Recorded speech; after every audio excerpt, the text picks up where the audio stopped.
اگر کوئی جیسے ابھی ایک فتویٰ پوچھا گیا اس میں بڑے اختلافات ہیں، اس کو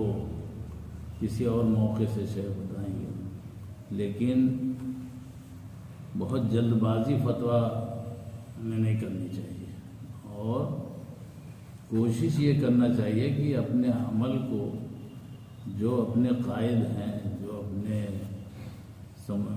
عالم ہیں، ان کو دیکھ کر کے یا کتابوں میں دیکھ کر کے اس پر عمل کرنے کی کوشش کرنی چاہیے،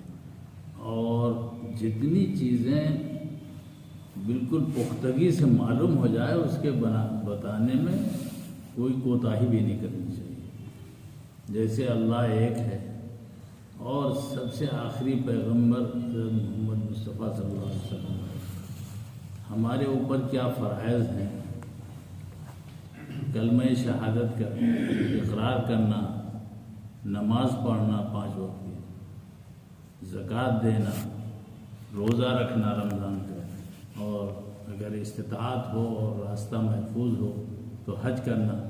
یہ سب بتانے میں کوئی حرج نہیں ہے۔ جس کو نہ معلوم ہو وہ بھی سیکھے،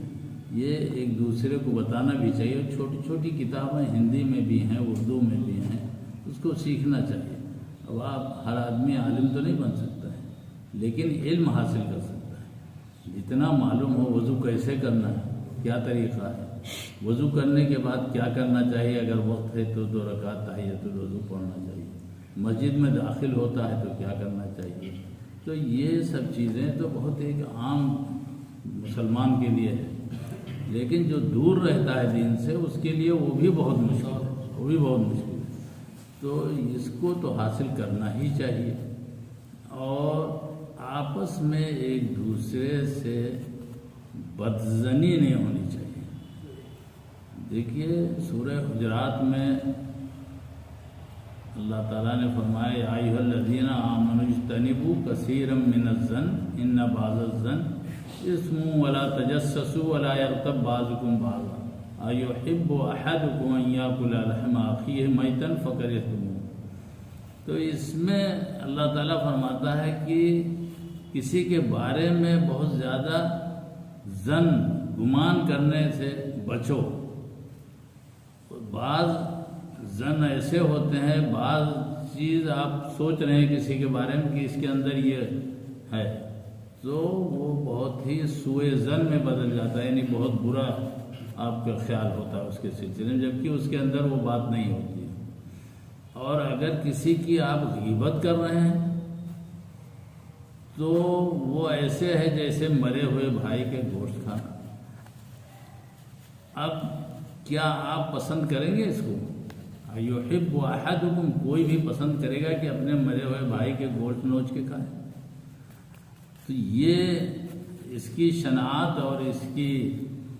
برائی بتائی گئی جو غیبت کی جاتی ہے ایک دوسرے کی۔ معلوم ہوا ان کے ساتھ رہے، بہت ہی اچھے ہیں، ذرا سا ادھر ہٹے تو معلوم ہوا ان میں یہ خرابی۔ کسی نے سفید کپڑے پہن رکھے ہیں تو کہا ارے معلوم ہے کہاں سے لا کے پہن رہے ہیں، تو آپ کو معلوم کچھ نہیں ہے، لیکن اس طرح کی بدظنی کرنے سے آپس میں دوریاں بڑھتی ہیں۔ اور اگر